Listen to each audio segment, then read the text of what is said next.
I'm Mark Seifter. And I'm Linda Zayas-Palmer. And this is Arcane Mark.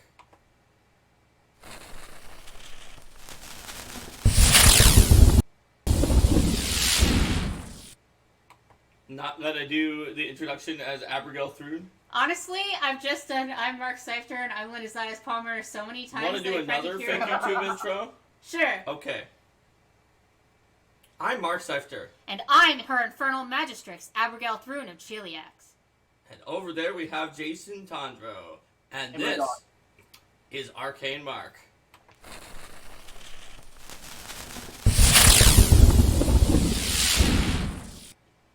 Welcome everyone for our interview with Jason Tondro. Jason Tondro, great to have you on the show. Welcome. Thank you. It's a real privilege, Mark. And Linda. So we're going to start with the same question we ask everyone for our first two questions. Before we do that, though, I think it's worth pointing out to our YouTube viewers that today is Halloween. That's right. YouTube, it's Halloween. That's why everyone is in costume. Mm-hmm. We've got Abigail Thrune, a Slytherin professor, and Mark Seifter. So, that is something that will make sense to our Twitch viewers a little bit better. Also, for those of you who don't know him, Jason is a Starfinder developer and member of the Star Chamber. Yes, Star Chamber. Mark right. is coming to you today as a map of Middle Earth. Earth. That's right. It is my map of Middle Earth shirt. Mm-hmm. If you're on YouTube and you can see my dog, this is Otis. Otis is not in costume. Aww. There you go. Dogs always count as being in But costume.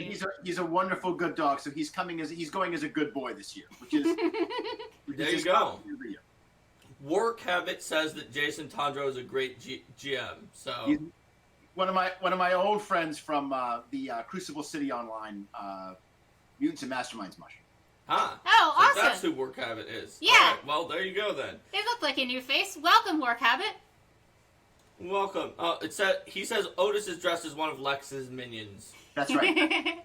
I'm the old bald evil guy, and my dogs are minions. That's right. He's the Mr. He could be the Mr. Bigglesworth also.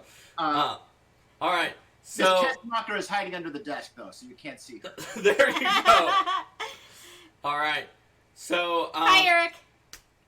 Welcome. All right. So yes, he remembers that shirt because he got me that shirt. All right. Eric is Mark's dad. That's true. Nice. So let's get started with the question we always ask first, which is, how did you get started playing Pathfinder, or gaming if you prefer answering that one? Yeah, so I actually have to confess a couple of things about playing Pathfinder. Before I got a job at Paizo, I had played Pathfinder precisely once. But I have been gaming since I was 12 or 13. The year that the Advanced D&D Player's Handbook came out, I had already been playing D&D for a little while before then. So I'm pretty old school in terms of role playing. I'm before the red box. So yeah. And I have been I really kind of broke into publishing and writing RPGs on my own with the D20 boom back in the 90s. Mm-hmm. Mm-hmm. Right on my dates there. I had been pitching and writing stuff, and my first role-playing game products were published back in the late 80s. But I was always sort of pitching my materials to publishers, hoping to see if they would publish my work. And if anyone went out and did a deep dive, they would find my articles in the old Adventurers Club magazine, which was the European fanzine magazine, I should say, published by Iron Crown. And I wrote the one and only source book for the Blades Immortal Steel RPG, which was a Highlander cyberpunk fusion game put up by Brandon Blackmore at Blackgate Industries. Oh, cool. Was it the only book other than like the main book for the whole game, or did they have some adventures too? No, I did the only source book for that game. Okay. Yeah. But anyway, but then when the D20 boom came out, that's when I discovered that you didn't need anybody else to publish your games for you. And I started up TPK Publications, which is there's now a different company that goes by TPK, so I don't use that name anymore. But at the time, it was I've heard of the other one. I've heard of the other one. I was thinking, wait, that's you?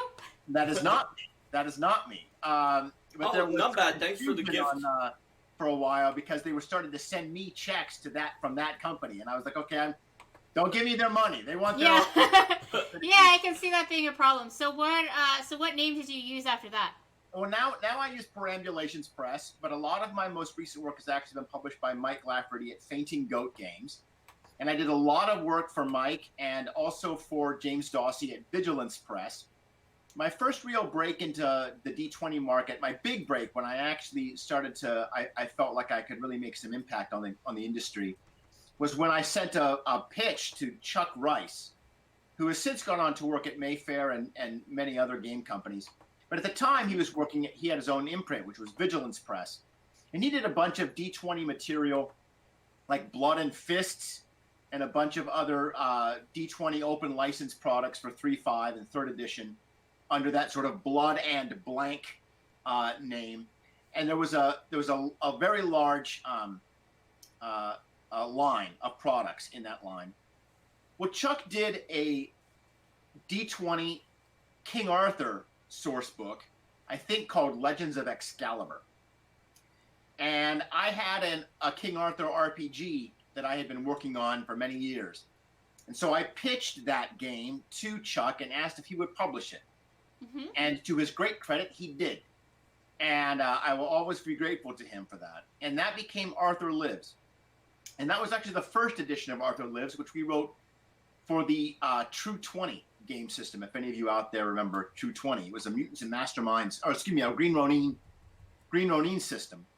Oh, yeah? But it was sort of based on taking some of the engine of Mutants and Masterminds and bringing it more into a fantasy milieu, so I can see why you would say that Mutants and Mastermind system. Yeah, too. yeah. They used it for the Blue Rose RPG, the first version. Mm-hmm. Oh yeah, I've played Blue Rose. But you didn't play the original one that was the True. Oh, that's right. I didn't play the new version. Yeah, I played the new Blue Rose. That's right. The old version.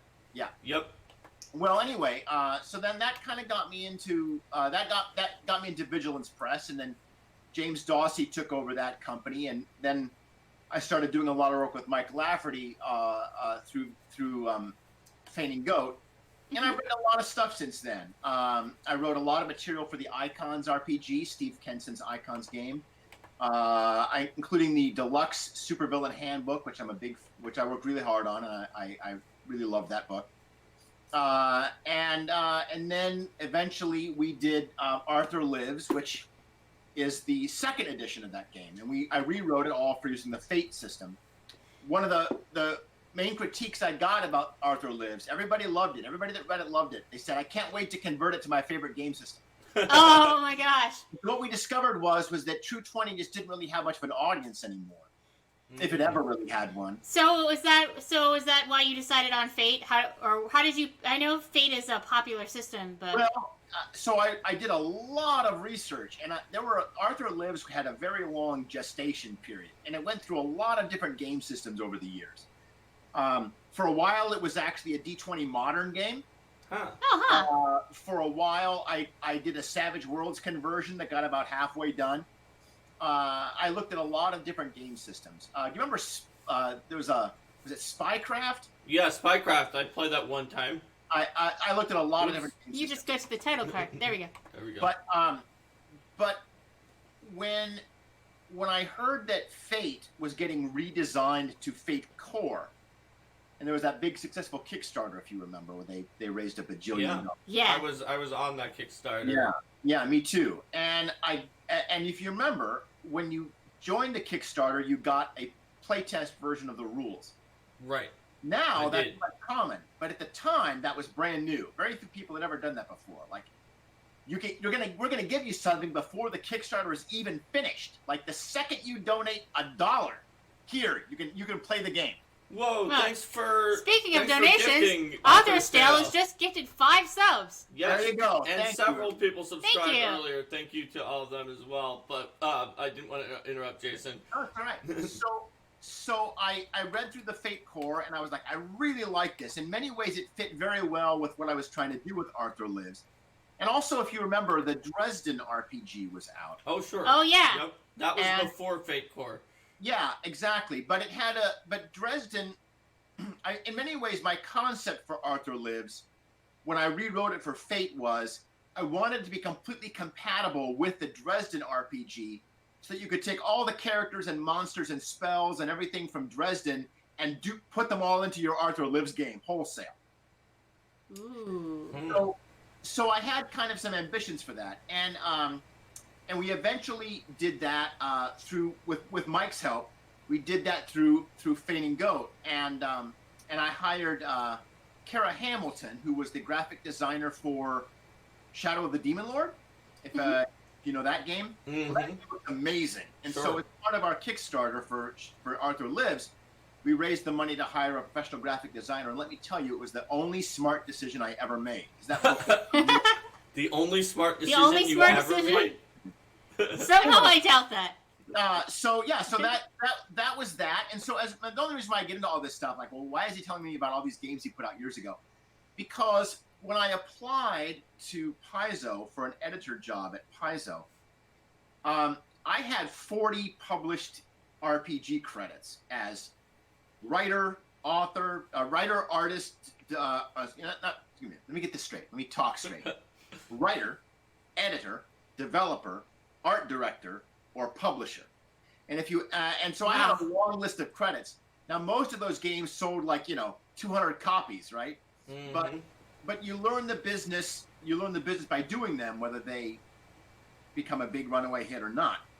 But still, that's by far Yeah. in the top of experience that people would have coming into Paizo, particularly not just in the number, but also in the breadth of the different tasks that you worked on. Yeah, and so when I applied for Paizo, that is what got me an interview, not my PhD in English. PhDs are a dime a dozen in America now. It's not that. Like, I often tell people, my PhD is basically my party joke now. Like, it distinguishes me from other people at Paizo. I think I'm the only PhD at Paizo, but it doesn't get me anywhere in the job. Like, it doesn't do me anything. I'm pretty sure you're the only I'm pretty PhD sure you at are. Paizo, because before that, I'm pretty sure I was the only ditched PhD at Paizo, and that would make you the only PhD unless someone very new also has one. Okay, there you go. Anyway, so then I applied for the gig at Paizo about a year and a half ago.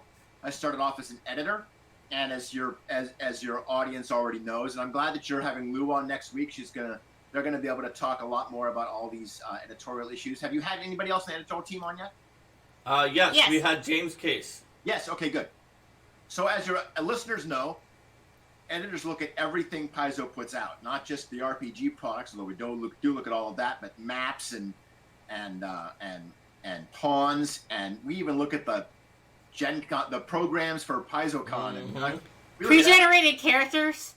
Yeah, pre-gen characters, good. Yes, which you've been working on all this last week. Well, I mean, yes, but I think about that too, because I know that's one of the things I've been talking to editors more about. It's like, thank you, and the whole process of going back and forth with all those, and just how I don't know how many people realize just how many peripherals there are that come out when you put all those together, and then how all of that has to go through editors, and then you have editors who need to keep all these different systems in their head at once, as opposed to most other people on the editorial team can just have the system that they work on, and that's the one they work on. Not you, Linda. I just said most. I wasn't going to make a point about Yeah, that. but you, one of the few people who's not an editor who can't do that. It's funny that you're the one who said that. And so then right before Gen Con, we had lost a couple of people in the Star Chamber. Owen had gone with his wife, LJ, to what we thought was an amazing opportunity in Indiana. And that's a whole nother long, terrible story to go into. and we lost Chris Sims, who went back to Austria to be with his family. Mm-hmm. And so we had a couple of empty spots in the Star Chamber, and I'm lucky that there were 2 spots because John Compton was the other guy, and I never would have beaten him in a resume ever. So I was lucky that there were 2 spots because that meant I had a shot. And I had been very interested in Starfinder since the day I came to Paizo. That had always been my number 1 interest and love at the company. And I'd been running Starfinder in my own home game, and I'd even published some third-party Starfinder stuff while I was at Paizo over the last year and a half. And so when the opening came up, I was really interested in it. In fact, I had already told Amanda Heyman, our supervisor, I said, when Chris Sims leaves, you're going to get my resume on your desk. And so when I wrote my cover letter, I said, I warned you this day would come. Here you go. Yeah. There you go, yeah. That's one of the most ominous sounding things I've ever heard you say. Because, because I mean, I remember when you first came to Paizo, I was so struck by how overwhelmingly polite you were. Yeah. Like, it was just like, oh wow, you seem so polite and professional, and a lot of the other folks around Paizo is just more like casual and oh yeah, whatever. Well, I hope that I can keep that up. If that is my reputation at Paizo, I'm going to go to sleep well at night. That's exactly what I would love. I want to keep that. I want to not ruin that. All right. Well, we'll try to not ruin that over the course of this interview. Oh yeah, so I better finish the story. So then I applied and I was interviewed and I got the position in the Starfinder team right before Gen Con. Like, it was literally, I think, the Friday before we all flew off to Indianapolis that Eric called me in the office and told me that I had the job. And so that's been about 2 months now, I guess. Yeah, so 3. you found out just before Gen Con then? Yeah, I think the same day as you did. Oh yeah, the same day. Yeah, we did the whole. I'm pretty switch, sure. yeah. And see, people, you guys here should have all been following Jason's Twitter because he actually announced a bunch of the position changes before anybody else, including Paizo, did. So if you had been following it, you would have actually known about scoop, John. Right? Thank you for telling everybody about my stupid mistake. I'm just saying that your Twitter is really interesting and has fun. It has fun things to look at about comics and lots of news. So, yeah. And he occasionally slips up and says things he shouldn't say. Yes, that's true. That's very true. Oh, Mark, always the Joker. Here, I have a costume for you. You can be a bat perch. I am a bat perch. Yep. Here's another one. Okay. Now there's 2 bats. There's only 2 bat plushies within arm's reach right now. The rest of them are a few feet over that way, and I have to extricate myself from my headphones over crown situation. Nice. All right. So, people in the chat are asking. It's Dr. Comics. So, so you can check it out. There's lots of fun things on there. He definitely tweets more interesting and more often than I do, since I'm mostly just tweeting episodes. So the Dr. Comics label came because I was actually given that name. I did not make that name for myself. I've been a long believer that you're not allowed to make up your own nicknames. You have to use the nicknames other people think of for you. So my dear old friend Darren Maguez, when I was still an undergraduate and I wasn't really sure what I wanted to do with my academic career, he said, "You're like a doctor of comics, man." And I did in fact get my PhD in superhero comics. That's what my degree is in: superhero comics and British literature. That's amazing.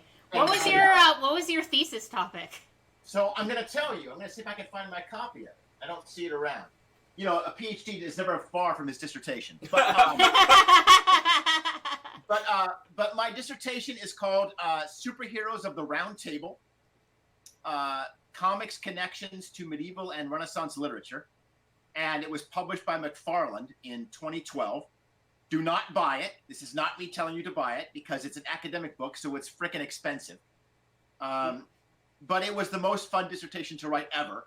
I've got a whole chapter on like different on how Iron Man and Captain America all help you to read Shakespeare and to read British literature. Like if you have been reading Marvel comics for the last 20 years, you don't know it, but you have been secretly trained to be an incredible reader of British literature from the medieval and Renaissance period.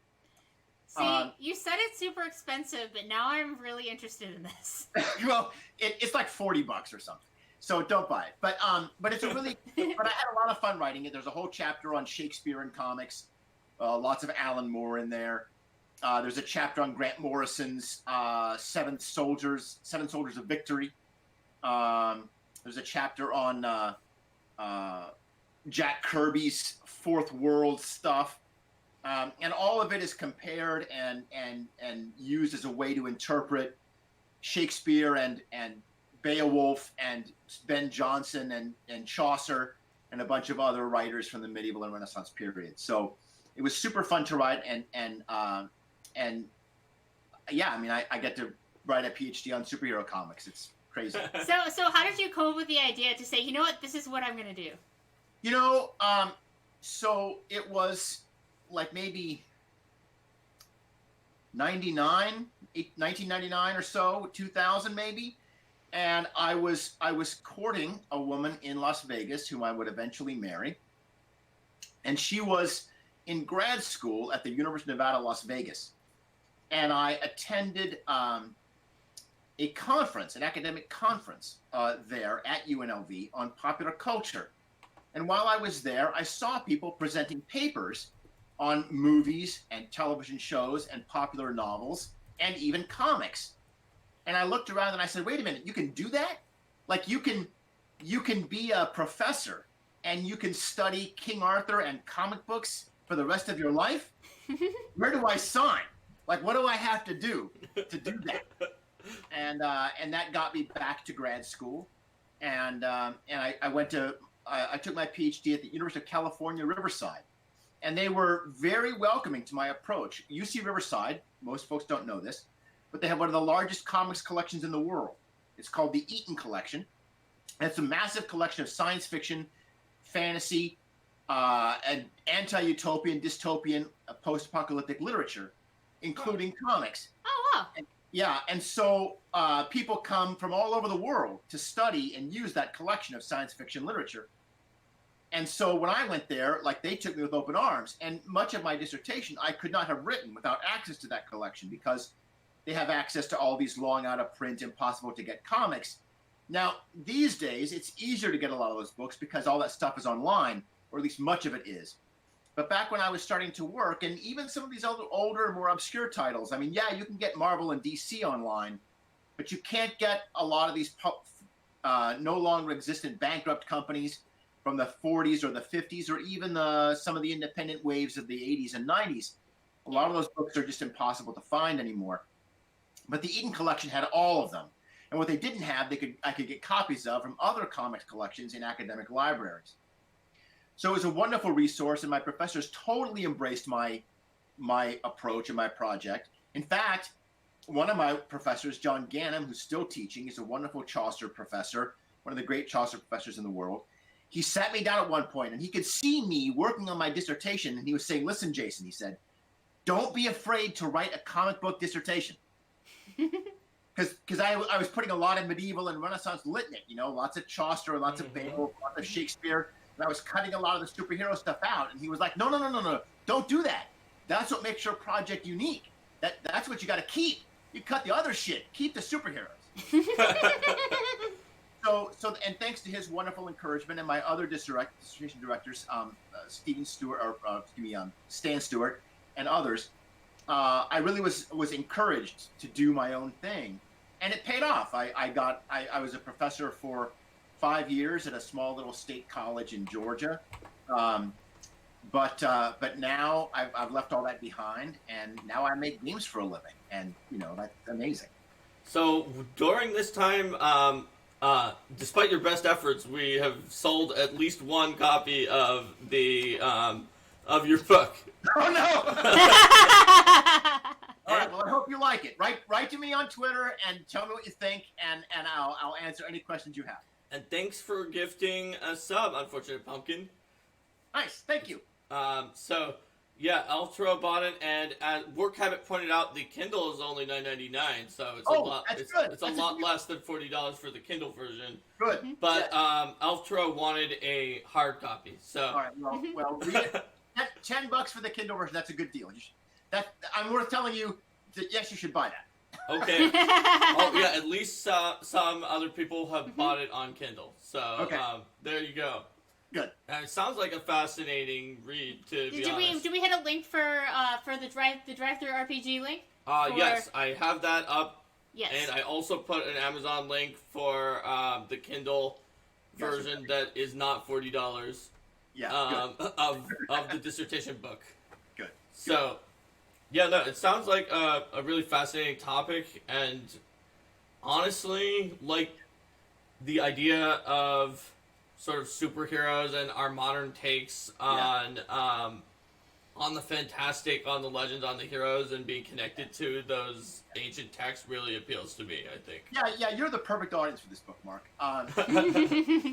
Because like my argument is, and I'm nerding out a little bit for our audience, but you signed up for this when you Sure. No, that's Yes. fine. Don't worry. I can go deep depth if we need to. I'm sure you can. My argument is that superhero stories, regardless of the form, whether they're a television show or a movie or a comic or even a novel, because of course there are superhero novels too. There's superhero musicals. There's superhero web shows. Sure. There's superheroes have taken over all kinds of different forms. But regardless of the form, my argument is they are essentially romances. Now, when I say that, a lot of people are going to think, you mean like a romance novel? You mean they're about love? No, that's not the kind of romance I'm talking about. I'm talking about an Arthurian romance. That is, they're essentially stories in which characters are allegories. They represent something, and they fight opponents which also represent specific values or virtues or sins or places or threats or countries. And those conflicts are designed to teach in a kind of very subtle, non-lecturing kind of way. If we go back to, and also they have a very fantastic element of the magical or the wondrous about them. This is a very important part of the romance. The romance has fantastic supernatural elements to them, and often, not so much in modern stories, but in traditional romances, the protagonists are usually some kind of privilege, like they're kings or they're princes or they're lords of the domain or they're knights or whatever. Now, in modern fiction, especially American fiction, we almost always are using underdogs instead. We like our working class kind of underdog heroes. So we get Peter Parker. But even if you look at the original superheroes like Bruce Wayne, right? Clark Kent looks like an ordinary working class dude, but he's actually the only inheritor of an entire planet, right? Mm-hmm. So there's a lot of that kind of romantic stuff still showing up, and my argument is that we can learn a lot. Not only can we learn how to read superhero comics better if we have read the medieval and Renaissance canon, Beowulf, Chaucer, Shakespeare, Milton, everybody in between. But the opposite is also true. You get more out of Shakespeare if you've read Jack Kirby, right?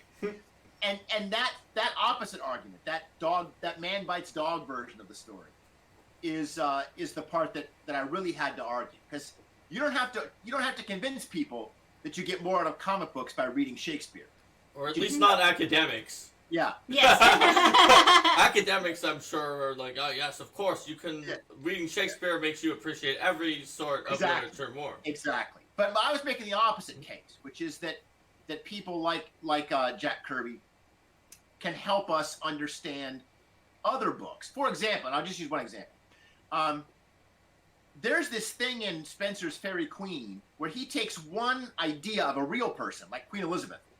And over Queen Elizabeth, Fairy Queen was this wonderful 1,000-page poem that's incredibly complex, and nobody reads it anymore. It's very narrow audience. But he wrote it for Queen Elizabeth. And he has these characters in the poem which are based on Queen Elizabeth. but he's got lots of them. There's like this one sort of queen character that's like Queen Elizabeth, Queen Gloriana. There's also this sort of Amazon queen character that's supposed to represent Elizabeth as the virgin, but also a huntress kind of warrior type. And there's this young sort of princess who's super beautiful that everybody's chasing, and that's also kind of Queen Elizabeth. And for a lot of readers, that's just confusing. Okay, but anybody who has read Crisis on Infinite Earths knows exactly what's going on, right? Like these are all that's the Earth 2 Queen Elizabeth, and there's the Earth 3 Queen Elizabeth, and they're all just like different interpretations of the same character. And yeah, you hadn't mentioned Spencer before, but I was gonna specifically ask about that because there's all sorts of allegory for the different virtues and the different sins that show up as like some of the characters in that one as well. Mark, you're a Spencer reader, Mark? I have been in the past. Okay, well, I love you dearly, like just for that. There's a whole chapter on Spencer in my dissertation because I love the shit out of Spencer's Fairy Queen. It's the best. So yeah, it is a very cool work. Yeah, it's very. I have been in the past on a lot of things, but my memory is a little bit dusty. Well, all that anybody needs to know, if you don't, for those of you that are listening and you have no idea what I'm talking about, all you got to know is this: there's a character in Fairy Queen whose name is Britomart, and she is a female knight.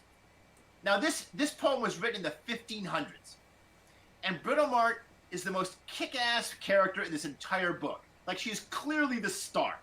She not only has her own portion of the book, where she gets the whole book 3 is all about her, but then she comes back in book 5, and she saves her boyfriend from basically everything. Oh, that's amazing. And it's so great. Like, everything her boyfriend does wrong, Britomart follows along and cleans up his mess for the entire book. And it is phenomenal. So this, like I said, this is from the 1500s. Yeah, I certainly wouldn't expect that. Yeah, so dig in there, like, and a lot of you are thinking, like, there's no way I'm going to read this, like, 400-year-old book. And I don't blame you, because it's not easy. But it totally pays off. Like, it totally pays off. Oh, yeah. Definitely. So, does your book get into any of the really super early Arthur stuff, or is it more during the romances period? I'm talking about, like, Gildas, Nennius. Yes. Yeah. Okay, so my project looks at, like, what do writers and artists, what do comic book creators do with King Arthur?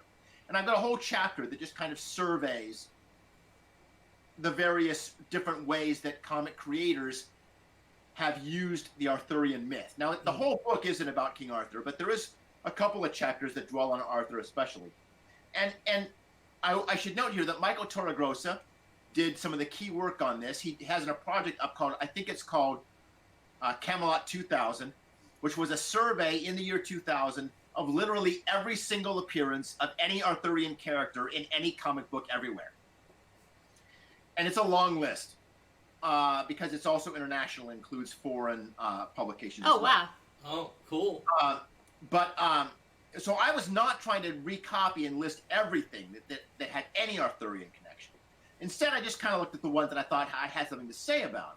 And so, for example, and a lot of folks will know these, Brian Boland and Mike Barr's influential and well-known Camelot 3000 that came out in the 80s. And stuff like the Mage series, Matt Wagner's Mage comic. And, of course, something like Prince Valiant, which is, in many ways, one of the most well-known Arthurian comics because it appeared in newspapers for decades. So what's interesting is that, yes, some of these creators, especially the English ones, go back to pre-Mallory versions of Arthur, like the Welsh stuff. So, for example, Neil Gaiman did some. Am I getting this right? I think so. There's a Hellblazer run. If you know Hellblazer, Hellblazer was the comic that the character of John Constantine came out of, and that character is currently showing up on Legends of Tomorrow, and he had his own brief television show that was canceled. But in the Hellblazer series, there's a version of Merlin and other Arthurian characters It's actually drawn from the Mabinogion, from the Welsh myth. From And, Culhwch and Olwen and those yes, other. exactly. Yes, exactly. And Grant Morrison also used the Mabinogion for his Seven Soldiers of Victory take on the Arthurian myth. In the character, I can't believe I'm blanking on the name of the knight. But there's an Arthurian knight. I want to say Silent Knight, but I know that's not right. Shining Knight. Shining Knight. The Shining Knight was one of the Seven Soldiers of Victory that Grant Morrison wrote back in the early 2000s, and he tapped. And a lot of these what these creators are trying to do, when they go back to these the histories you mentioned, like Nennius and Gildas, the old histories, but also to the Welsh stuff, is they're trying to present a version of King Arthur that's not what the reader expects. They're trying to do something a little weird, a little unusual. And a lot of us have grown up watching Excalibur, right, or reading Mallory. So we sort of expect all of the Arthur stuff to look like that. And so these creators are trying to dig back into the older stuff so that they can give us something a little bit more unusual, something a little weird, but which is still in canon, still rooted in the actual Arthurian tradition. And there's some really interesting stuff with it, which is really cool. You're a Green Knight person, right? I remember that we were talking Green Knight in the office a couple of days ago. That's true. Because you'd been saying something about the Green Knight in the past, so I made a joke in passing after I helped you with a design question about crazy probabilities. Well, so for example, there was this really interesting British comic called Knights of Pendragon. It was published under the Marvel UK banner. If you remember, for a while, British creators were doing their own comics as part of the Marvel universe, but they were published in Britain and not in America. Oh, I didn't know that. Yeah. And was that related to the whole thing about Captain Marvel and the British version, and then all of that shenanigans? The short answer to that question is no. Okay. But Knights of Pendragon, these characters, it's a kind of a detective story. It's set in the present with this gang of police people, and they all slowly discover that they are reincarnations from Arthurian myth, and they're getting their powers from the Green Knight. And when they go to find the Green Knight, it's basically Cthulhu. It's this big giant tentacled monster. Oops. But it's the take on the Green Knight is literally green in the sense of environmental. And so the Green Knight is a kind of protector of the environment. He's a kind of embodiment of nature. So like the Green Man. Yes, exactly. Like the Green Man. It's a cross. It's like, what if the Green Man was the Green Knight? And so there's a lot of really interesting stuff has been done with this. The Arthurian myth is a wonderful kind of toy box for comics creators, because in many cases you don't have to explain it. Like if you're a comics reader, let's say that you're a 12 or a 14-year-old kid, and you're reading a comic book, and the Fantastic Four are like, "Hey, Dr. Doom has stolen the treasures of Blackbeard," and you're like, "Okay, well, what are they?" And then Merlin shows up, and you're like, "Okay, I don't have to tell you who Merlin is." Yeah. Like everybody knows who Merlin is, and we're gonna make him a powerful wizard, and we're gonna make him cast spells. We're not gonna use anything from his actual historical background. In fact, we're gonna ignore all that, and if we need any of it, we're gonna just make it up whole cloth. We're gonna make it all up brand new, because that doesn't matter. You're not gonna recognize it anyway. All that you know is Merlin is the most famous wizard in literature ever, right? Yeah. Right. And so a lot of creators do that. They kind of tag these recurring symbols. So you'll see, for example, a weapon stuck in an object, right? Yeah. Sure. Only the worthy can pull free. Exactly. Yes. And Thor being a great example of this. Like if you look at the original Thor's first appearance, Thor's origin story, he walks into this cave, and the stone men from Saturn are invading, right? Because it's Thor, magical stone men from Saturn. Like you do. Sure, Yeah, that makes sense. So the stone men from Saturn are invading, and poor Don Blake is running from them, and he he hides in this cave, and on this flat stone is this stick, and he grabs the stick and he tries to use it to pry open the cave opening to try to get past a boulder, and he gets so frustrated that he hits the stick on the boulder, and it turns into Mjolnir. And written on the side of Mjolnir are the now famous words from the movie: "Whosoever holds this hammer, if he be worthy, shall possess the powers of Thor." Well, that's a straight up riff from "Whosoever pulls this sword from this stone and anvil is rightwise king born of all England." I mean, it's the same thing. Yeah. Yeah. So I had not made that connection before, but now that you say absolutely. it.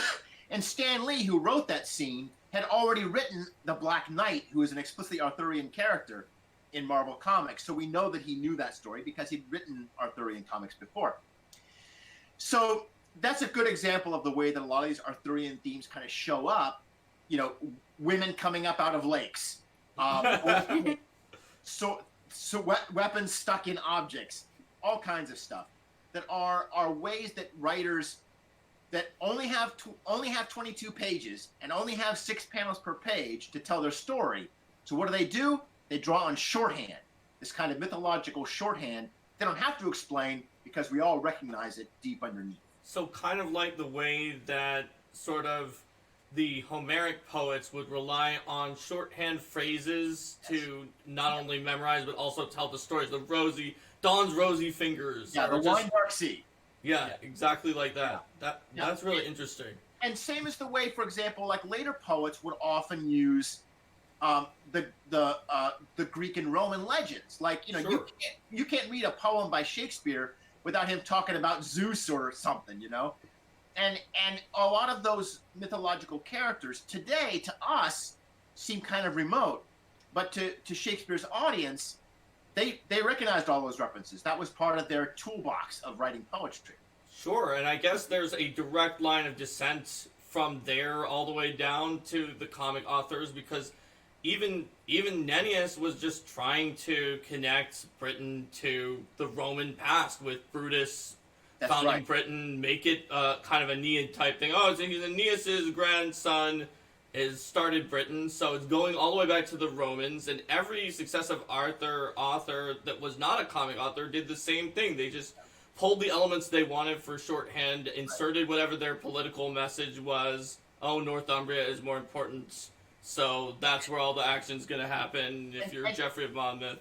Yeah, this is important. This is interesting and very important. I'm glad you brought all this stuff up, because what you're talking about is the way that writers have used Arthur for political purposes. Sure. Right? We want to strengthen the Queen's claim to the royal kingship. So we're going to draw a direct line between her lineage and this legendary King Arthur, right? And the same thing happens in superhero comics. A lot of people forget that when the very first issue of Captain America came out in 1941, that comic's published in July, and it's got Captain America punching Hitler in the face. Mm-hmm. Yeah. We were not at war with Nazi Germany in July of 1941, right? But Jack Kirby, who drew that cover, was a Jewish kid from Brooklyn, and his family was still in Eastern Europe, right? Yeah. He had very specific goals, and he wanted America to get more involved. That cover. This is why. Oh, and I'm blanking on his name, but one of the great early comics writers, comics artists, explained that Jack Kirby, Captain America, gave comic books superheroes a reason to exist. That is, superheroes were always entertaining and we loved reading them. But now, with Captain America, they're actually doing something socially. They become a way for the creators to make an argument about what America should do as a country. Get in the fight. Stop Hitler. Punch him in the face, right? Mm-hmm. And it's really interesting how people today will say, oh, like, keep your politics out of my comic books. Okay, I know what comic books are. Don't read it. Because since they were created, comic books haven't been inherently political. Like a lot of creative writing They are inherently political.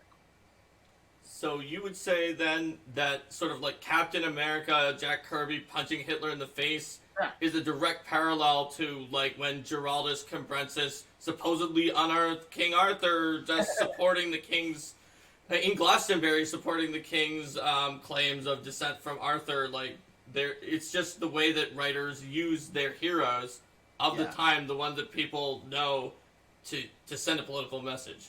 An even more accurate example of what you're talking about was during the Obama presidency. Grant Morrison wrote a Superman story in which we met all these Supermen on different Earths. And in one of them, Superman was a black man who was president of the United States. Mm-hmm.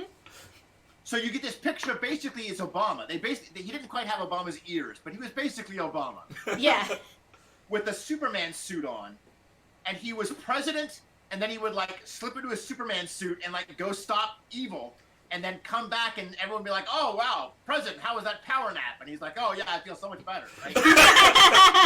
No one can recognize me because I put on my presidential suit or whatever. There's also explicitly Obama and Joe Biden comics apparently from people who are nostalgic. Oh yeah, but so we're intentionally kind of taking this super heroic aura and placing it on a political figure.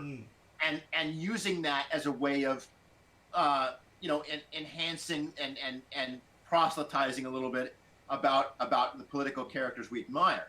So yeah, absolutely. And this is still going on today. And like you say, like there's a lot of other examples of this all over the place. Sure. Yeah. Well, so do you think that like this could be what was related to something that has always bugged me, and I just don't know because it's an anonymous author. Why does the author of the post-Vulgate cycle hate Gawain so much? Okay, so let's talk Gawain. So for those of you that are new to the show, or you don't know all this stuff, one of the things that happens with King Arthur's myth is that new characters constantly get added to it. As the myth grows and spreads, it starts off maybe in England, and then it goes to France, and then it goes to farther off, it goes to Spain and Italy, and pretty soon everywhere it goes to America. Mm-hmm. And as it goes to each new audience, what does those new writers do? They create their own new knight from their own country, and they insert that character into the narrative. And of course, that character is now better than everybody else. It's very complex, right? So when Chrétien de Troyes starts to write Arthurian stories, he takes this nobody character named Lancelot. Lancelot was not created by Chrétien. He was a character in the myth, one of many knights, just a nobody, but he was there. But suddenly he becomes the archetypal French knight. And he becomes better than everybody else. And then later we get Percival, and Percival's German. Lancelot doesn't get to the Holy Grail. Percival gets the Holy Grail, right? And then this keeps happening. Well, and then until finally we get to Prince Valiant. And Prince Valiant's created by an American in the 1950s. And he one-ups everybody in Arthur's court. He does everything better than everyone else. Now, so Gawain has the very unfortunate luck of being one of the very earliest examples of this, right? So he becomes the quintessential British knight. And Sir Gawain and the Green Knight, this amazing poem, and for all of you hardcore nerds out there is only one version of this poem to read, and it's the translation from J.R.R. Tolkien, right? Who did a translation of Sir Gawain and the Green Knight, or Gawain and the Green Knight, as he would probably have said it.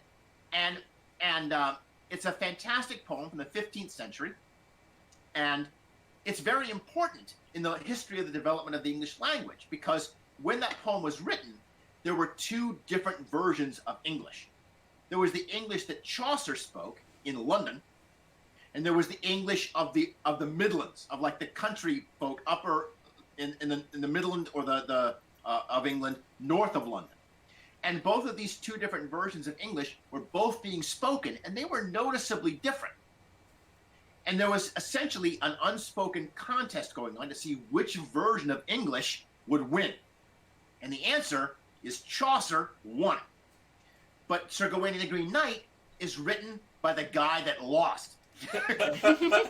With this wonderful version of English that nobody speaks anymore, preserved a kind of the perfect apogee of as good, as fantastic, as rich, as developed as that version of English got before it lost out and the city folk took over and we all speak city English. But it presents Gawain as the perfect English knight. Now, he has flaws, because all good drama has flaws, and Gawain is not perfect. But he learns, and he's very courteous, and he treats women properly. And he's thrown into all these situations where he's tempted to do bad, and he resists that temptation, and he's rewarded for doing good. Later authors, though, we got to create Lancelot, we got to create Percival, we got to create Galahad, we do all these new characters, and that means that somebody's got to suffer, and who is that somebody? Gawain. I mean, even Craigcan's Gawain, if I remember, was not too much of a problem, but in Post-Vulgate, he was just always murdering someone who he didn't know who it was, and then he looked inside the armor and was like, oops, that was like one of my fellow Knights of the Round Table. Guess I shouldn't have kept murdering random... Oh, I'll do it again next time. Yeah, Gawain never met a duchess he didn't like.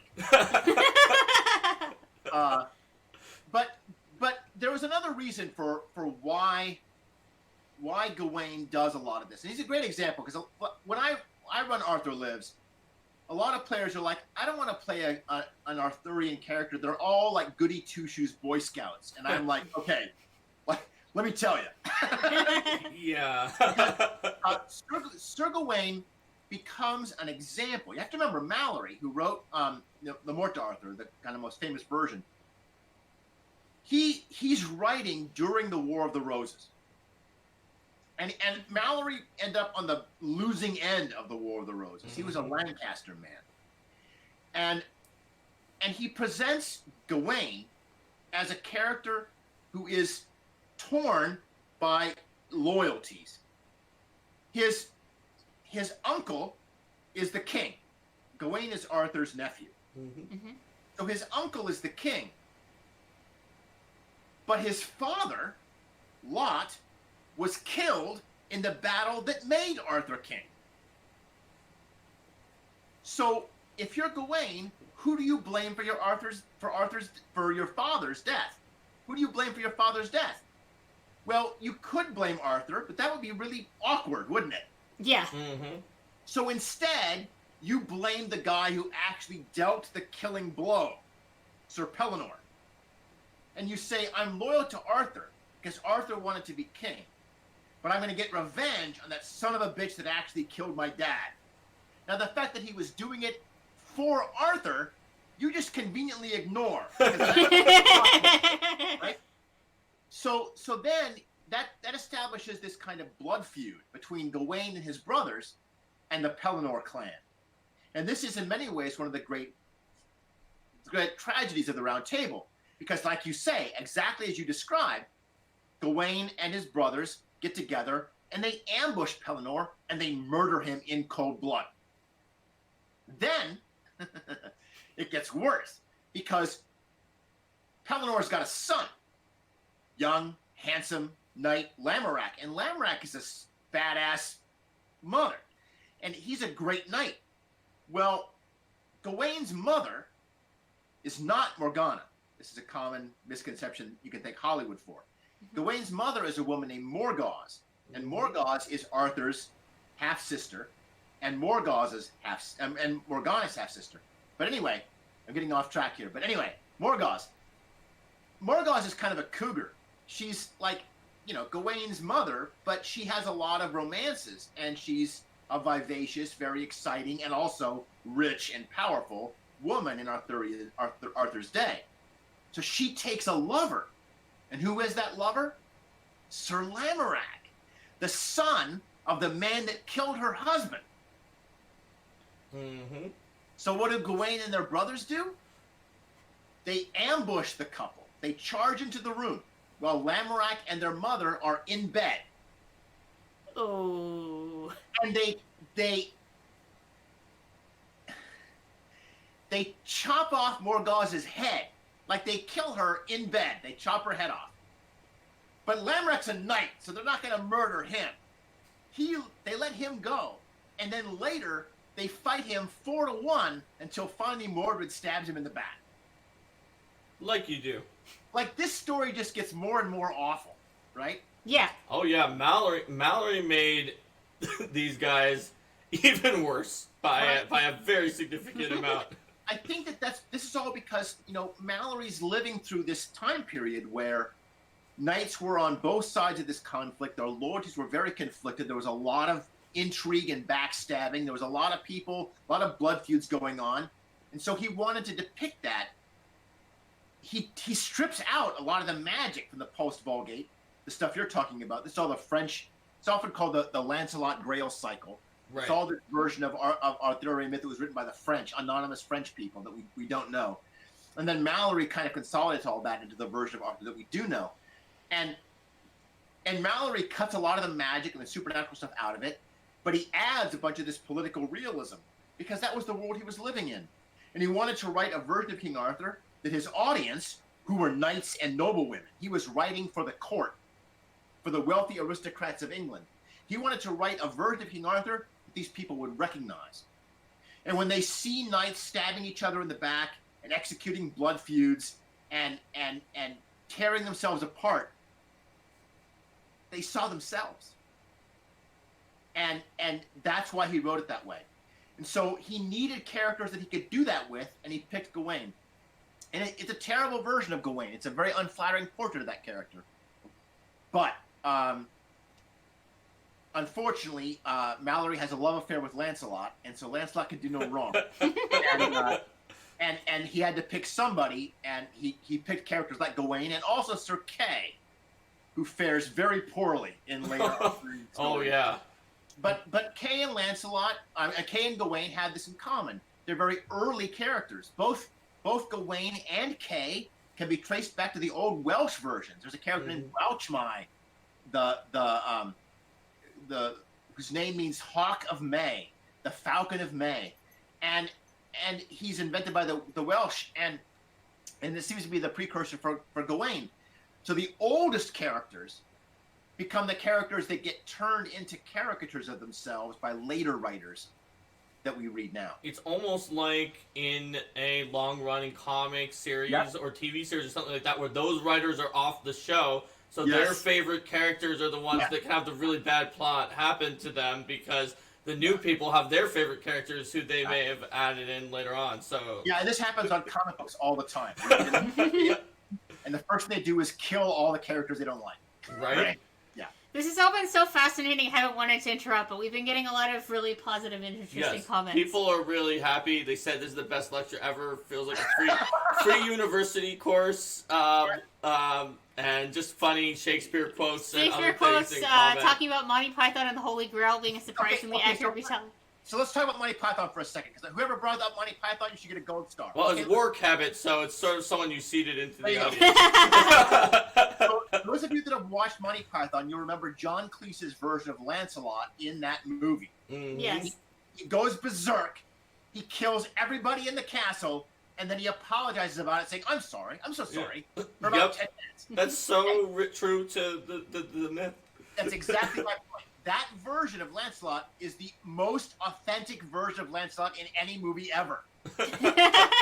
That's exactly what the character does. Lancelot has this incredible berserker rage. People, like, he'll just wander into a tent at night, and he'll see somebody, and like a woman will be like in her bed in the tent, and Lancelot will like lie down in the bed. He doesn't have sex with her, and he doesn't rape her or anything, but he'll just like lie down in the bed. It's awful. It's terrible. Like, Lancelot, why are you doing that?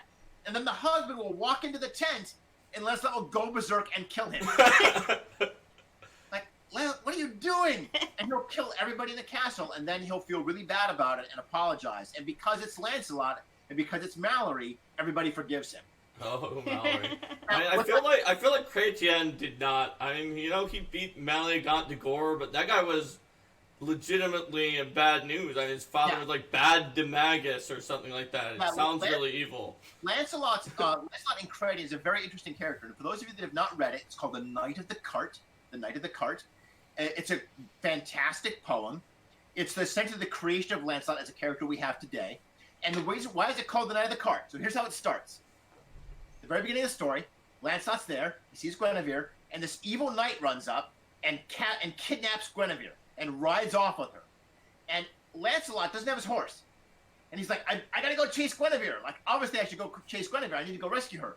But I don't have my horse. What do I do? Well, there is this garbage wagon going up. Like this massive wagon full of like manure and shit. And Lancelot's like, I guess I could take the shit wagon. But he doesn't want to because, he's Lancelot. He's a knight. He has pride. He has ego. I can't get on the wagon. But he only hesitates for like one step. He like, just for 1 second, he's like, and then he's like, no, I gotta get in the wagon. So he runs in the wagon. He's like, what are you thinking? Of course, you need to get in the wagon. So he does. And then he spends the next 100 pages being punished because he hesitated for that one step. Mm-hmm. It's the greatest story ever. And so he is flawed. He's a human character, but he's still the Lancelot that we come to know. But he's not so perfect that we can't identify with him. It's a great story. Is someone named Gary in the chat saying hi to you, Jason? Hey, Gary. Yeah, Gary and I are old friends. We gamed for years back in Vegas. Gary starred in my fantasy hero campaign, Broken Kingdoms, which was eventually published by Hero Games back in the days before ebooks were cool.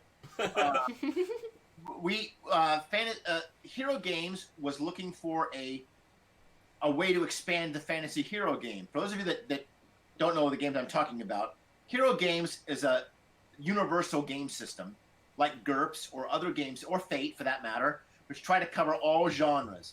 It was my game of choice for the 80s, and it was most famous for a superhero game called Champions, which is what it kind of grew out of.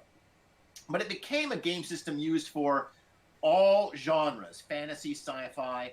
Nowadays, that's fairly common, but in the days of Champions, that was pretty new. The idea that you would have one game system that could do any genre, any setting. Well, so I was working with Hero Games at the time as a freelancer, and I made a pitch, and we agreed, and I was going to do this fantasy setting for Fantasy Hero, and then while I was in the middle of writing it, Hero Games broke up with their publisher, which was Iron Crown Enterprises, the makers of Rollmaster and the Middle-earth role-playing game, if you remember any of those old games. And so they no longer had the capacity to print books. I was like, well, how are we going to make my game if we can't print books? And the answer was, we'll publish it on a floppy disk. Surely that will age well. That's exactly what we did. We made it into a PDF. We sold it on a 3.5-inch floppy disk. And we gave it away at Gen Con. And I know it sounds ridiculous, but this is the early days of PDFs. And I still loved that campaign. Gary played in that campaign. He was my playtest campaign, where he played Terod, the Tarsan warlord. And it was super fun. So thanks for tuning in, Gary. Gary says you're an awesome GM. That's what Warcraft said. All your players are saying that. Well, I'm blessed with wonderful friends. All right, so let's see. Yeah, so I'm curious. When you were a professor, what subjects did you teach? So, as an English professor, a lot of my schedule was writing classes, right? Because when you're a freshman and you go to college, you have to take freshman composition, and so all the English professors had to chip in and teach that. So I did teach usually a couple of freshman comp classes every semester, but I also taught world literature. And that would allow me to teach British Lit, but also other things too. I taught Don Quixote, and I taught Cervantes, and I taught Homer and Virgil. I taught the Bible as literature in that class. We did some readings of Job, for example, which I love. I taught popular culture, and I did teach comic books and graphic novels as a course. So, for example, I went through Watchmen with my students in one semester, and we read a bunch of other prize-winning and award-winning comics. one way to make sure that your administration was okay with me teaching comics was to pick only comics that had won national awards. Ah. Nice. Mouse, for example, Art Spiegelman's Mouse, which won the Pulitzer. Mhm. I taught Watchmen, which won the I can't believe I'm spacing the Eisner Award. And comics like that. I taught John Lewis's autobiography, March. John Lewis, our great congressman today, who was part of the civil rights movement back in the 60s. And he did an autobiography of his own life in a black and white comic book called March. And that won the National Book Award, I think. So anyway, I got to teach comics. And finally, I also taught film. So I did a course for a couple of years, a few years, several times, taught that class on American portrayals of Americanness in film. Huh. So in other words, when we put a movie up and we have something that's American in that movie, what are we saying American is with that movie, right? So we watched a lot of films that were maybe about the immigrant experience. We watched films like Smoke Signals, which is this wonderful film about Native American culture. It's a fantastic comedy and super fun. We would watch films. We did a Spike Lee film called Bamboozled, which is maybe the most offensive movie I have ever seen, but it's intentionally offensive. And we watched westerns because I think the western is in many ways an attempt by American filmmakers to define America. And we watched a lot of superhero films because I think that the superhero movie is doing now what the westerns used to do. Oh yeah, and the westerns are sort of like the knights, like the cowboys are the knights of America in some way. There's a very important difference, and I want to give a call out to Jess Nevins, a wonderful scholar of everything because he writes encyclopedias for a living. But Jess has helped me to understand that one of the central dilemmas of the Western is the fear of the gun. That is, the village, the town, they need the gunslinger, but as soon as the gunslinger resolves the problem, they want the gunslinger to go away, right? Shane being the archetypal example. Go tell your mother that there's no more guns in the valley.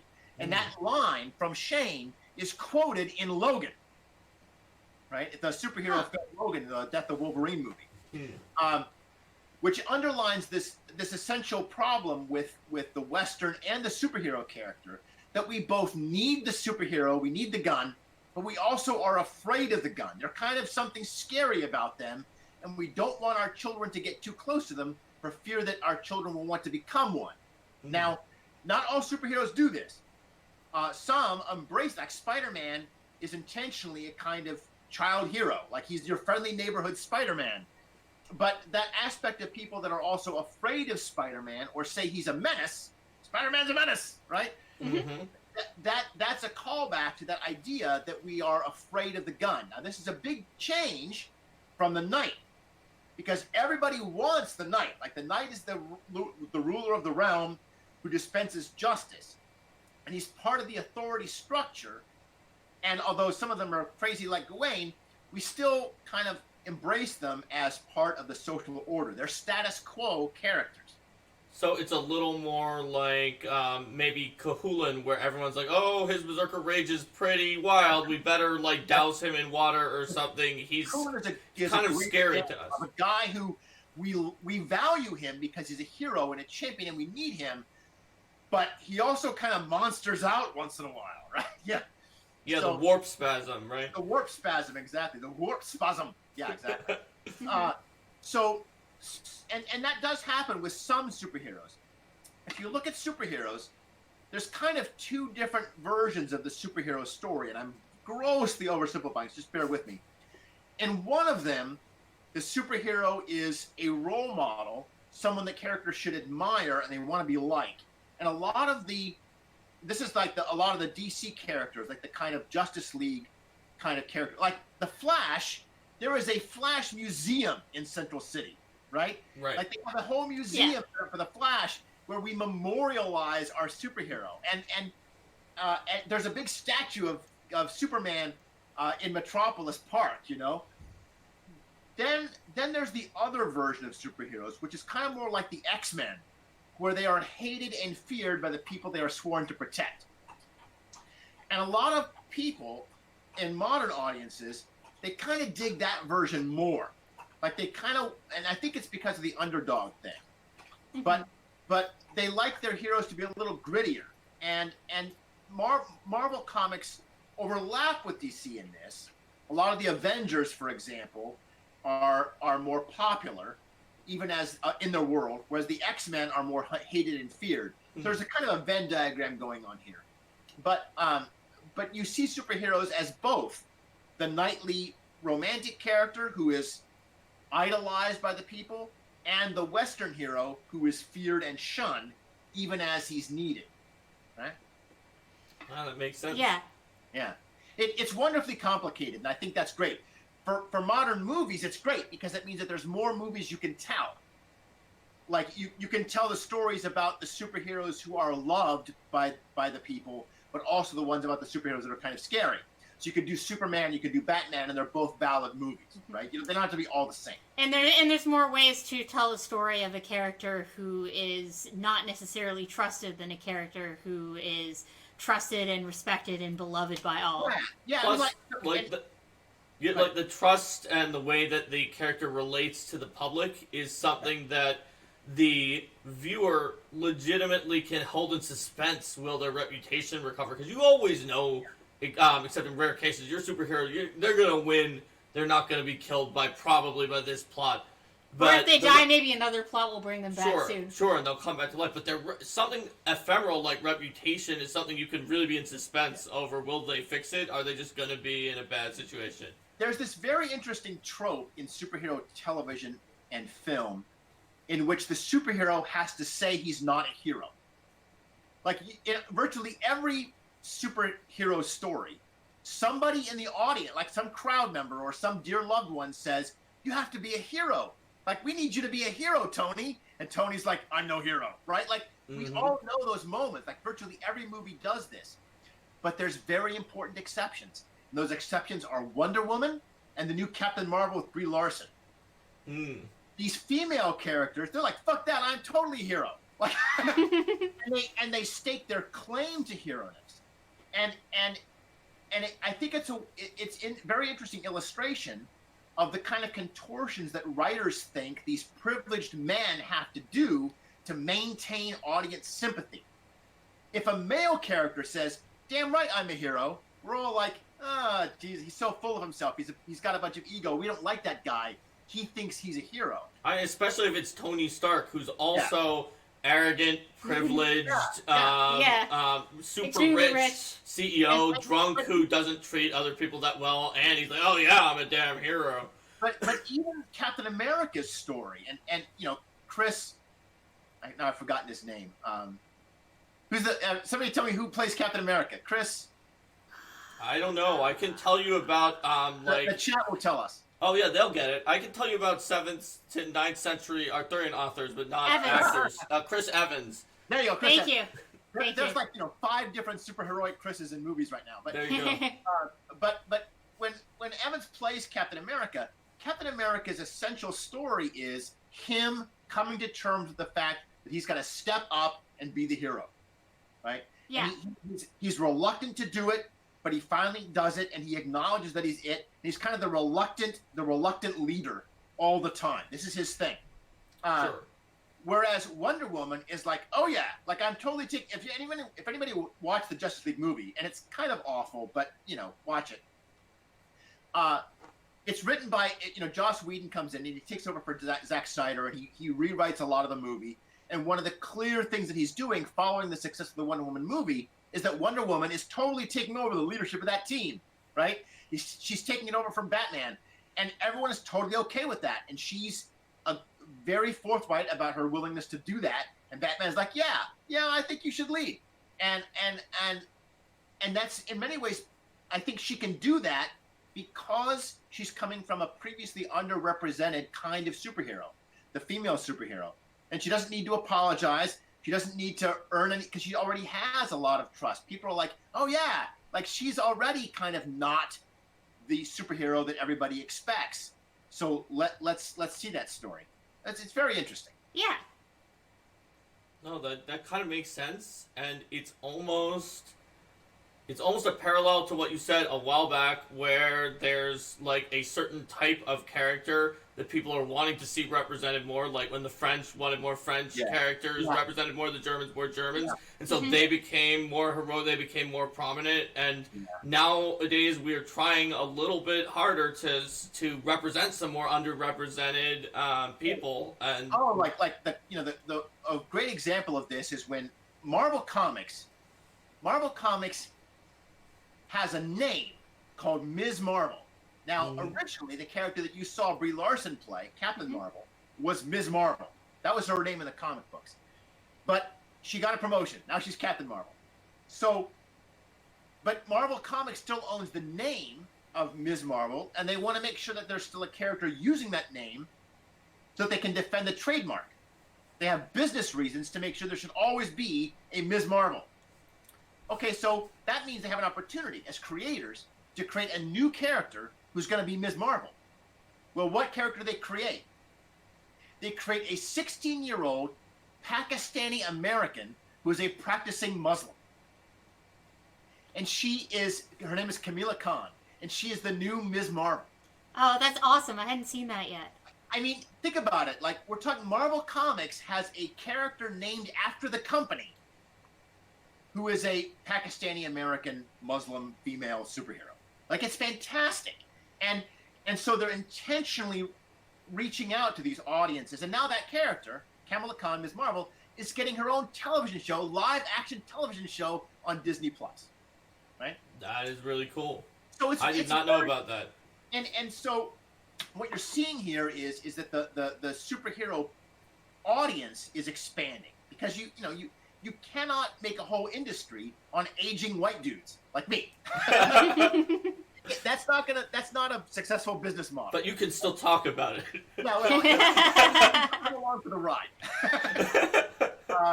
So you create new characters that appeal to audiences so that everybody can see themselves in the superhero narrative, and that's a wonderful thing. I love those. I love those stories. I didn't expect when I asked my question about Gawain that it would be tied down into that, but now that we've explained it and that you've talked us through it, all just makes sense and logically progresses.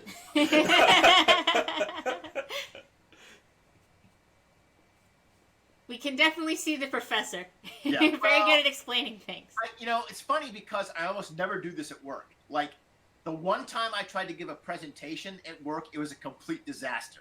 Don't ask me about it. I'll never talk about it again. Okay, I won't ask you about it. We won't ask you about it here on this interview, because you've certainly piqued interests of us and probably some of the people in the chat. But if you don't want to talk about it, we will move past. Mm-hmm. All right, I never get to do any of this at work, and also honestly, like, in many ways, I had a lot of experience and comfort talking about this material as an academic, but when I came to Paizo, and if my audience will forgive me for a minute, I'm working with some of the greats of the industry. Like, there are just the people that surround me in that office are goddamn legends, right? And you know the people I'm talking about, and so I have terrible inferiority complex when I'm surrounded by these people. Like, imposter syndrome is real, people. It is real, and so I'm very hesitant to go off and explain stuff like this, because I'm sitting next to Owen Stevens or Logan Bonner or Stephen Raddy McFarlane, and I can't do it. I can't do it. You can explain it to us, though. Well, I mean, we're not as intimidating. Well, I always try not to be intimidating. I guess not always. I'm wearing that real through. Of course, every person that I just named would just laugh at that, and they're the most wonderful, humble people in the world. Owen is not at the company anymore, but you guys know this. I know the look he would give you if you said that in front of him. That's right, exactly. Like the look that you just said something that's just completely preposterous, and you just Yep. be like, no. In the chat is saying Owen is the most humblest person.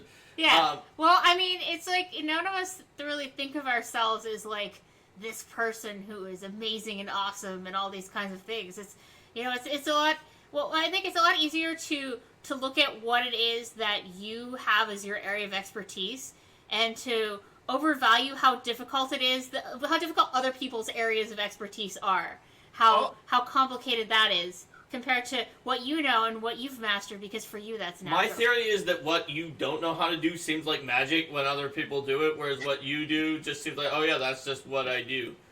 Well, all I can say is that if Paizo ever gets around to publishing Capesfinder, I am so there. There you go. I want to do or some sort of urban fantasy game, right? Like Owen used to call this Street Finder, but we can't call it that because that sounds like a Google Maps app.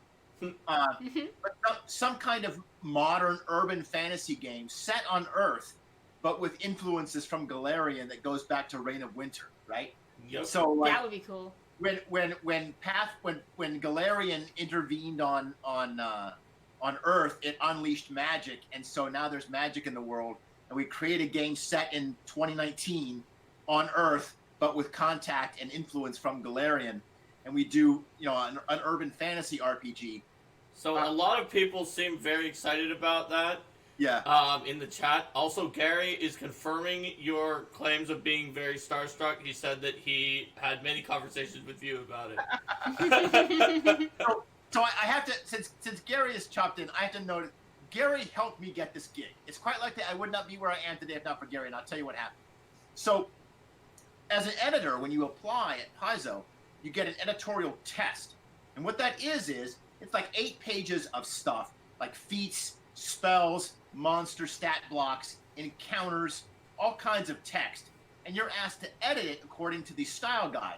Now, 8 pages, that sound like a lot, but the style guide is 100 pages. Yes, it is. So you have to internalize 100 pages worth of rules and edit these 8 pages and make it look as perfect as you can get it. Well, these pages were filled with references to the Paizo Pathfinder library. There were like there was a venture captain, for example, and Linda will know this character. I don't remember the name, but she's a venture captain from Tianxia, and she's Marley, yeah. She's the master of the tea ceremony. Yep. And it was on the editorial test, and she's like making the tea, and there's a line in the description where her teaspoon is clinking on the inside of the teacup. Now, what is wrong with this? Well, for one thing, she's not that there is no clinking of spoons in the Asian tea ceremony, right? And secondly, if she's a master of the ceremony, her spoon would not be clinking, people. So that's an example. But there were literally hundreds of references in this material to the Paizo setting, the Galarian setting, and I didn't have any of those books, but Gary had all of them. So I was like, okay, Gary, this is the book I need. And he was like, I got it, sent. And so he helped me out he was my research library. And he didn't give me any help on the test, but he sent me all the books I needed to get the answers I needed to find on the test. So thanks, Gary. Oh, man. Gary said smiley face. Yep. There you go. We won't ask how he sent them. He paid the iron price. All right. Fair enough. Yeah, people are now talking about how they're going to strategize to try to push for the Capesfinder product that you suggested. Do it. If you want superheroes, that's Capefinder. If you want urban fantasy, I don't know, we're calling it Street Finder, but we need a new name, so that's your mission. Yeah, they said they need to find the name first. That's their first step. So, speaking of exploring settings, I'm curious, what part of the Starfinder campaign setting would you be most interested in doing more with? Well, okay, so here's the thing, and I can't talk about details of this, but I got to do it. That's the great thing. Oh, so there you go. Don't tell us then. So you can guess, and he did it. I was on the job for about 2 weeks when Rob McCreary, the creative director for Starfinder, says, "Well, it's about time for us to start thinking about the next adventure path, and it's your turn. So we have a meeting in 2 days. Bring your ideas." And I'm like, okay. So I had 2 days to think up what do I, because this is the one that I'm in charge of. Mm-hmm. Now, we've already announced the adventure path after Attack of the Swarm. That's the threefold conspiracy. Sure. We haven't announced the adventure path after that. And that's yours? And that mystery adventure path of yours? Oh, yours Oh, is, after that. Yours is 2 after that. Okay. Yeah, it is not. It's going to come out in about a year. And we haven't talked about it at all in public. But I got to pitch it. And essentially, I got that question. Like, well, what do you want to do? And I thought about it a lot. And I had a lot of ideas. And I ran some of them by Keeley. So, for example, I'm a huge Kasatha nerd. Like, if my favorite race in Starfinder is the Kasatha, I want to just play Kasatha Solarian from now till the end of time. So I had a Kasatha plot on the adventure path. I also think the stewards are very interesting. I'm an old Star Trek nerd, and I like the idea of a bridge crew game where everybody is part of the stewards. Everybody's like has a job on the starship, and they do things together as part of the bridge crew. You know. Yeah. And the stewards are a great hook, and they had this weird plot thing. If you remember, this is actually goes back all the way back to Distant Worlds. But the stewards had this method of instantaneous teleportation between planets called the draws. Sutter probably invented it. And it's the only interstellar teleportation network in Starfinder, as far as I know. Huh. Well, it's a huge plot hook. Like, I would love to do something with that. Like, the players are chasing a bad guy through the draws, or the draws gets knocked down and part of it is out of commission. Like, there's so much you could do with that. And if it gets knocked down and out of commission, maybe it's not immediately obvious that it's out of commission and it's leading somewhere that no one expected. Well, there you go. So you like Kasatha and stewards, but we know it's not that. So if anyone else knows the one other thing that Jason Tondro likes, you're going to get it. So I didn't do any of those. You're right. But I had another pitch, and we talked about it, and it got approved, and there was a long, I was new on the team. Rob and Keeley had never worked with me before, but when it comes to deciding what adventure path Starfinder is going to do, there's really only 3 people in the room. There's Rob, Keeley, and me, and I like to say I'm in the room where it happens. If we have any Hamilton fans out there, and it's incredibly humbling, but also incredibly gratifying, so that I can pitch a story and then argue is argue is the right word when you're a designer or a developer and you're in a meeting. It's a debate, discuss, argue. I like the word debate. Yes. Yeah, there's a lot of creative input going on all around from Keeley and from Rob and myself, and eventually we come up with an outline that everybody is satisfied with, and then I hired 6 freelancers, and I've already signed them all, and I start to get outlines for this project probably on Monday. Probably in 3 days. Ooh. Yeah, Oh, nice. Looking forward to that, I imagine. I cannot tell you how excited, and it's a good thing I'm excited because I'm going to live, eat, drink, and breathe this shit for the next 6 months. That's right. So to get to your point, Linda, it's wonderful to be able to do that. Like, I loved being an editor. Being an editor is a great gig, and I worked with an amazing team. Like Judy and James and Leo and Adrian and and Chris Carey before he left, and Lou, and everyone on that team is so fantastic. Like, you have no idea. People give editors all kinds of crap because all they see is their mistakes that get past us, But working on the editorial team is a once in a lifetime experience. But I wanted to be more on the creative side. I wanted to be able to guide the ship a little bit, and I wanted to have a voice for my own ideas and be at that table when these decisions get made.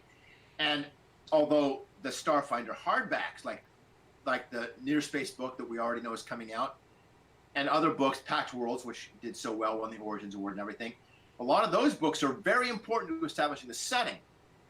But the month-by-month telling of the Starfinder story is carried by the adventure paths. And if I want to tell stories, There is no other seat I need to be in than the one I'm in right now. It's an incredible privilege, and I'm so lucky to be there. That makes sense. I mean, the editors are basically the healers and damage preventers of the team. Yes. You only notice the healers when everyone's dying sometimes. Yeah. And and you know, Pathfinder Society and marketing are both like bards and are buffing things up. And people and Starfinder Society for Starfinder, people sometimes pay more attention to the I guess the fighter and the wizard, which you can decide which of the adventure path and like those rules books like Com or the Advanced Player Guide, which one's the wizard and which one's the fighter. I'm gonna say that the fighter is the adventure path because they reliably keep on hitting every month. Whereas the Com and the APG are the wizard because they pull out some ridiculous thing every once in a while. Yeah, they're the burst DPS. Yeah, right? that's right, exactly. Yeah, They're the burst once every DPS. 4 months with 160 pages. Yeah. But the problem is that sometimes people should go out of their way to praise the healers and the bards, but nobody almost ever does unless something's not working. You're one of those listeners who says thanks for the heals when the raid is over. That's right. Yes. Exactly. We love you. Like think of the editors as your healers. Yes. Yes. They heal the words from bad and wording. also think, you know, if at the end of the fight the words have a little scratch on them and you're saying, oh look, I see the scratch on the words, it's like, okay, well, you didn't see that the word's arm was falling off before they got to the editors. That's right. Be like, yeah, you were maybe missing 5 out of 1,000 hit points. Yes. If 5 pages out of, or you know, like if it's a 600-page book and 5 pages worth of it is wrong, but you could have been missing like 100 hit points. Could have been a lot worse. Yes, exactly. It's pretty amazing to see what the editor, we compare what goes into the editors to what comes out of the editors, and just in terms of, you know, when editors come to developers, or I'm sure with designers as well, with questions, there's always so much, oh gosh, oh yeah, that would have been bad if I missed that. And you know, those are just the things that the editors ask us about. They're not like all the many hundreds of things that the editors just know, like, oh yeah, that's obviously wrong. Every single minute, like something like Avi recently found something really, really important about the playtest that was like, wow, I'm glad that somebody caught that. Yeah, and the editor position is also, I think, in many ways a stepping stone for those people that want to. If you want to be a developer or you want to be a designer, editor is the place where you learn how things are done in the company.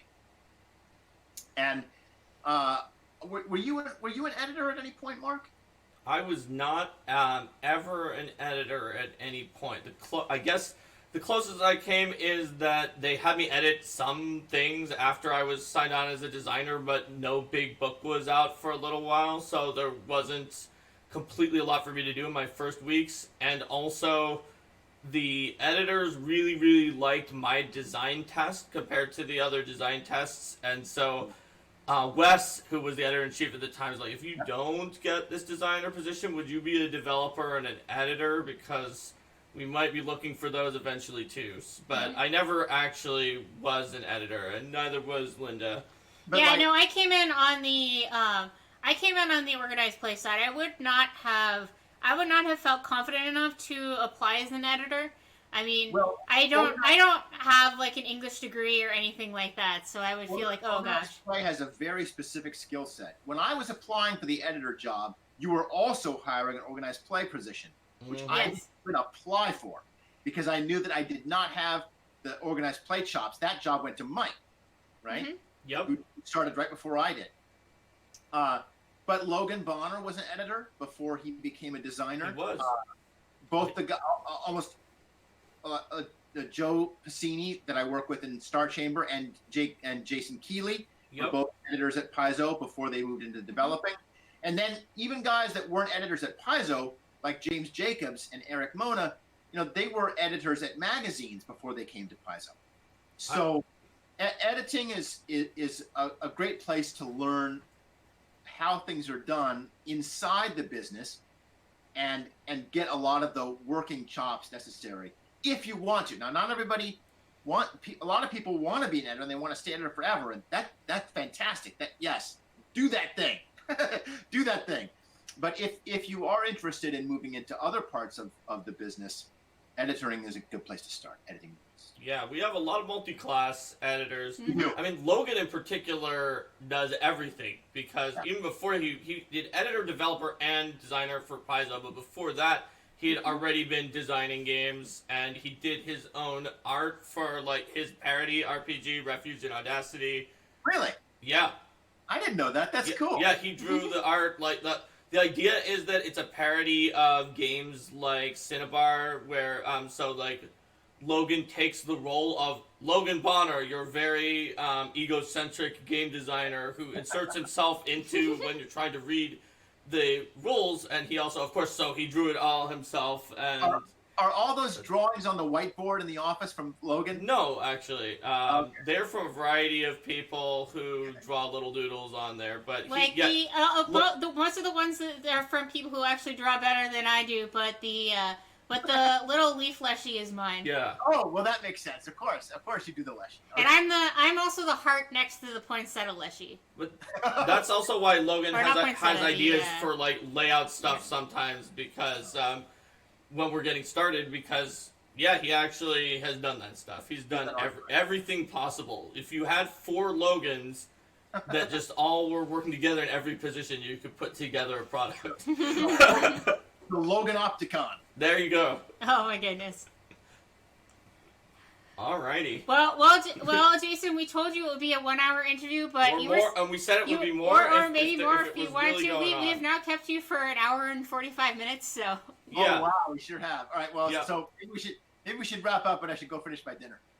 Yeah, I think that's probably a good idea. So what we're gonna do is we'll first say goodbye to YouTube, and then we will say goodbye to Twitch, and then we'll say goodbye to you, Jason. So let's start. Bye, YouTube. See you next time. Bye. Bye.